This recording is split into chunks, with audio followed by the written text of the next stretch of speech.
joining me today. Our first seminar is all about revving up our metabolism. So I want to start here. What is metabolism? A lot of us have heard this term before, but we can't exactly define what it is. So metabolism is described as all of the chemical processes that continuously happens inside our body that helps keep us alive, our organs functioning normally. It's especially important for breathing, repairing cells, digesting food. Now, all of those chemical processes require energy. And the minimum amount of daily energy required to help keep those processes continuing is known as basal metabolic rate, BMR. So BMR actually accounts for almost up to 80% of all of our daily energy requirements. And a few things do affect this. Some things we can control, like lifestyle choices, and others not so much, like gender, age. If you ever heard anybody say that they have a slow metabolism, basically what they're trying to describe is that they have a low basal metabolic rate, BMR.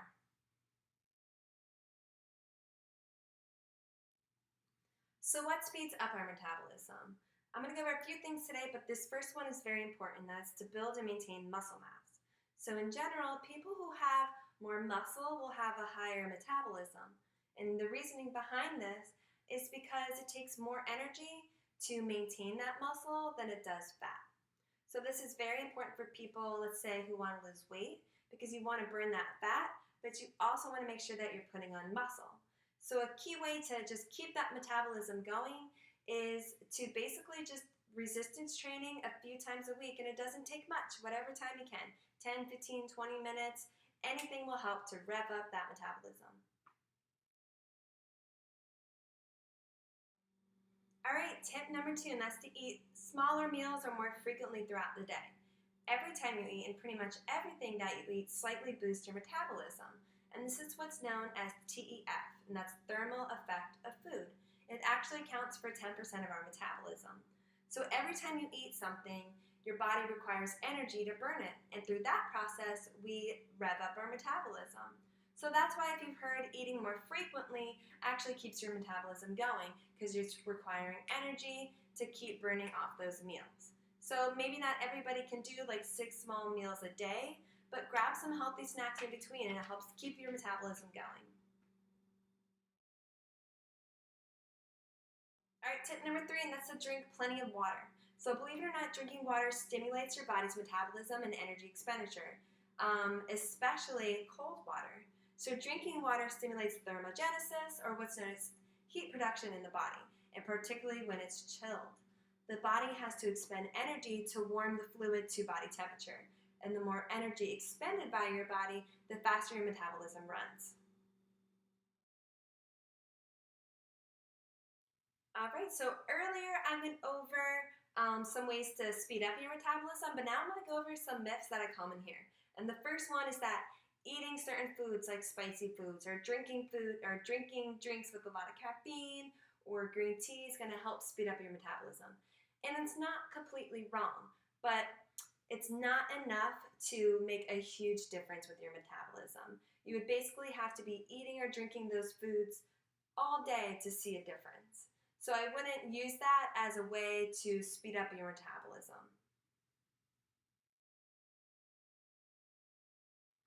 All right, the second thing I hear a lot that is eating foods high in fat or protein will help speed up your metabolism. And I'm not saying don't eat foods that are high in protein or fat because everything is important to the body and it helps keep us healthy. The reason why we hear this a lot is because it just helps us keep us fuller, and therefore you consume fewer calories. So focus on eating more balanced meals, protein, carbs, and don't expect that just because you eat a lot of protein doesn't mean your metabolism is burning faster. All right, so the third thing is not getting enough sleep. Sleep is so important to the body, important for overall health. But just because you don't get a lot of rest doesn't mean that you're slowing your metabolism. Basically, being more rested just helps your body function better and makes you less likely to eat those crave foods that you don't need. What we do know is that people who get adequate sleep or more sleep tend to have lower body weight than people who don't get enough sleep, mostly because just having a good night's sleep helps you make better decisions throughout the day. The fourth thing is skipping a meal is not as bad for you, and everybody, for whatever reason, wants to skip breakfast. So like I was saying earlier, eating more frequently throughout the day is going to keep your metabolism going, because what you don't want is when you skip a meal or you go a long period of time without eating, your body goes into starvation mode because it thinks it needs to survive. So it's actually not beneficial at all because you're not burning as much calories as you normally would just throughout the day. All right, so that concludes my seminar for today. If you guys have any questions or want to discuss this in more detail, please do not hesitate to come to me in the gym or reach out to me. I also send out some weekly tips you can find in the Sailfish Club employee apps that kind of go along with this seminar. Thank you so much for watching.